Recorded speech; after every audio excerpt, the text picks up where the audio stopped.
عسلامة، مرحبا بكم البنات، إن شاء الله يا رب تكونوا بخير وبصحة. نشكركم برشا برشا على دعمكم ليا، ونشكر كل مشترك جديد في القناة. فيديو اليوم حبيت نشارككم أجواء الهالوين في ألمانيا بعد ما وصلت بنتي للروضة، وكانت زادة أجواء في الروضة مش عادية.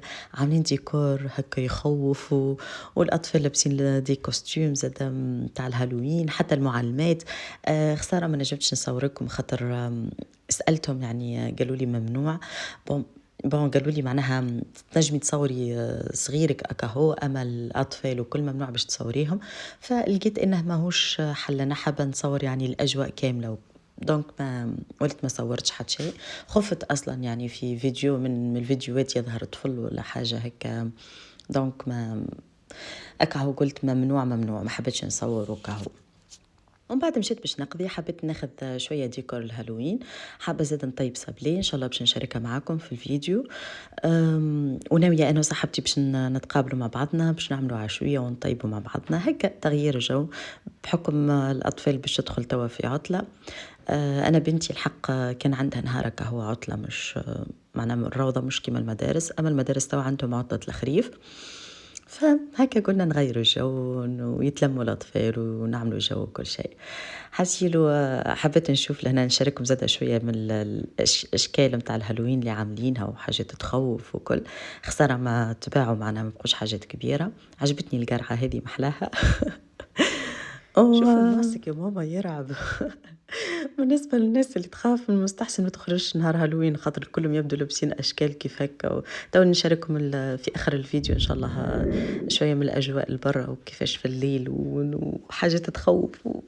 كملوا الفيديو للآخر. بعد ما روحت بنتي جيت بحذايا جارتي، عملنا مع بعضنا السابلي.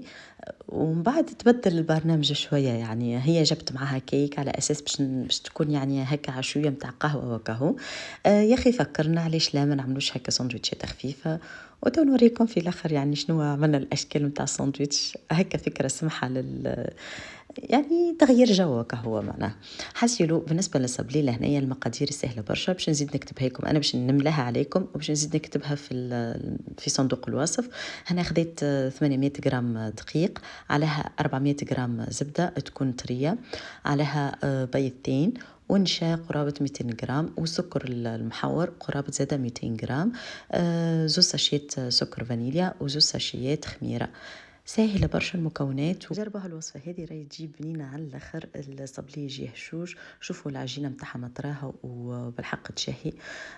لهنا بعد ما كملت عجينتهم تحصلت على هالعجينة هذه طرية، ما استحقتش يعني برشا عجنين في ساعة تخلطت مع بعضها. وشوفوا محلاها ومطراها، سيتو كيف ترتاح شوية باش تزيد تتلم معنا أكثر. لهنا قسمت على نصفين باش تسهل عليا الخدمة، وباش تجيني زادة أكثر كعبات. صبلي جا نخدم في مخي. حسيلو حطيت نص هكا يرتاح، وبدأنا نخدم في النص هذايا. بديت فيه المرة الأولى وحدي، ومن بعد جت العصابة.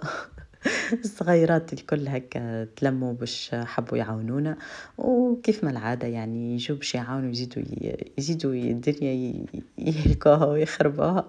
أما الفايدة إنهم هما يبدوا متفرهدين وعاملين جو، ومنها زاد باهي نولفوا صغيراتنا باش يعاونونا، وحتى هما يدخلوا الكوزينة شوها محلاها. يعني كانت أجواء بالحق طيارة. حضرنا صبلي، عندي أشكال بسيطة يعني ما هيش برشا. حطيت في شكل نجمة، في شكل وردة، وهكاك يعني لين كملناهم الكل. ومن بعد حطيتهم في الفور. بعد ما كملت عملت زوز بلاتوات حطيتهم في الفور. وبالنسبة للمعجون استعملت معجون متاع المشماش، من أعز الحاجات اللي بالحق صبلي نحبها بالمعجون المشماش أكثر شيء. وكهو يعني جه هشوش وبنين وعملنا جو طيارة. بالنسبة من بعد جاء في مخي باش نعملوا سندويتشات بالتورتيلا، خبز التورتيلا. حبيت نشكلها في شكل هالوين، حبينا نشوفوا على قرع هكا كبير، خسارة ما لقيناش باش نزيد نحفرها ونعملوها هكا في الشكل هكا اللي يخوف متاع الهالوين. يا اخي خسارة ما لقيناش. لقينا يعني قرعة صغيرة كهو، باقي كل روح له بيه كلها. بون لهنايا بالنسبة للتورتيلا التورتيلا شنو الفكرة اللي عملتها، عملت شكل مثلثين هذه كومسي يعني العينين، ومن بعد ليك عملت الفم، واحد عملته شكل مثلث والآخر عملته كأنه فم هكا عادي. حبيت نعمل فست سنون ما عرفتش ما عرفتش يعني نعملها، أما جا الشكل سمح يعني مبدئيا هكا شكل يعني يخوف شوي. وشديت خبزة الأخرى متاع التورتيلا تكون عادية يعني ما حطيت فيها شوية فرماج، تن فرماج ربي كثرت فيه، وتن وشوية بيض مسلوق بعد ما هكا ربيته. وانتم تنجموا تعملوا اذا معناها حابين تجربوا الوصفه هذه سهله، تنجموا تعملوا اي حاجه اخرى، تنجموا تحطوا خضره، تنجموا تحطوا اي نوع متاع فرماج اخر. دونك اللي كل شيء مسموح باش يتحط فيه في الساندويتش. انا جوست حبيت نعطيكم الفكره هذه متاع للهالوين وكل شيء. عملت الخبزات كل واحده شكلتها بشكل مختلف، وهذه الاجواء النهائيه متاع العشويه متاعنا. ان شاء الله يعني عجبتكم وعجبكم الفكرة.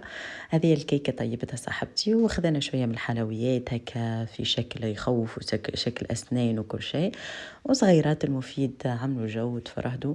ومن بعد كملنا العشاء خرجنا مع بعضنا. هزوا كل واحد هزت علي كاس غيرونا ومشت العصابة وشو يطبلوا على الديار وكيف ما تعرفوا هكا الأجواء الهالوين لهنايا صغيرات يطبلوا في الديار ويقولوا لهم كلمة هكا جملة هكا زيوسس أو دازاورس، واللي عنده حاجة كان حلوة ولا مالحة ولا حامضة يعطوهم ومحلاها. يعني عملوا جو كالصغيرات. وهيبة مرة على مرة تجيني تقول لي ماما عطوني شوكولاتة ماما، وعطاها حتى فلوس زادة. حاسيلو كانت أجواء محلاها. شوفوا لهنايا العباد زادة متنكرين برشا، الحي ما شاء الله كان معبي. معناها هكا جو محلاه، طيارة تعدى بالحق مش نورمال. وإن شاء الله عجبكم الفيديو، خليكم تستمتعوا بيه. إذا عجبكم ما تنسوش تشتركوا في القناة إذا ما كنتمش مشتركين، واللي مشترك به إنكم تدعموني بلايك إذا عجبكم الفيديو. وخليكم على خير وباي باي. خليكم تستمتعوا بالفيديو. باي باي.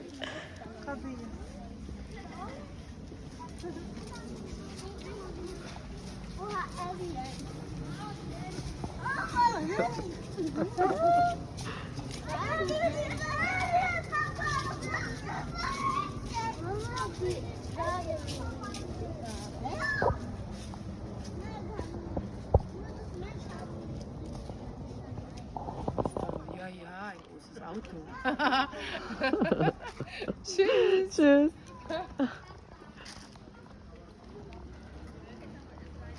عجبك يمشي؟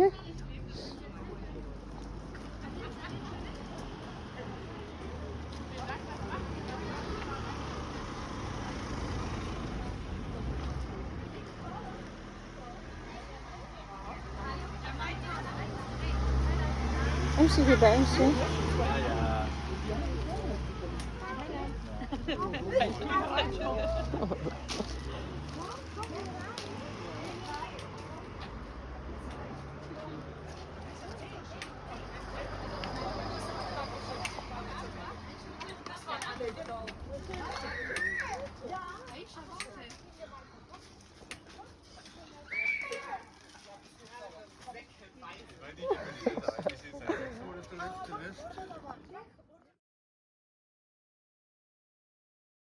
وهذه الحلويات اللي حصلتهم هبة نهار الهالوين.